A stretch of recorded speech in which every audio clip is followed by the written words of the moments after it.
বিসমিল্লাহির রহমানির রহিম। প্রিয় দেশবাসী, আসসালামু আলাইকুম। দেশের কোটি কোটি গণতন্ত্রকামী জনগণ এবং বিএনপি তথা জাতীয় ঐক্য ফ্রন্টের সর্বস্তরের নেতা কর্মী সমর্থকদেরকে আমি প্রথমেই আন্তরিক ধন্যবাদ জানাতে চাই। যারা ক্ষমতাসীন অপশক্তির ষড়যন্ত্র, হুমকি ধমকি উপেক্ষা করে গণতন্ত্র পুনরুদ্ধারের স্বার্থে শত প্রতিকূলতার মাঝেও নির্বাচনী কার্যক্রমে অংশগ্রহণ করেছিলেন। নির্বাচনী কার্যক্রমে অংশ নিয়ে পুলিশ এবং আওয়ামী লীগের সন্ত্রাসীদের গুলিতে সারা দেশে অনেকে হতাহত হয়েছেন।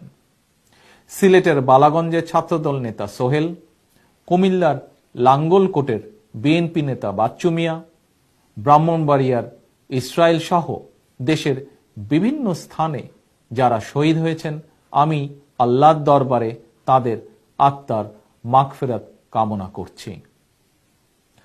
হতাহতদের শোক সন্তপ্ত পরিবারের প্রতি শোক এবং সমবেদনা জানাচ্ছি। গণতন্ত্রকামী মানুষ তাদের আত্মত্যাগকে শ্রদ্ধার সঙ্গে স্মরণ করবে। ইনশাআল্লাহ তাদের হত্যাকারীদের বিচার একদিন অবশ্যই হবে।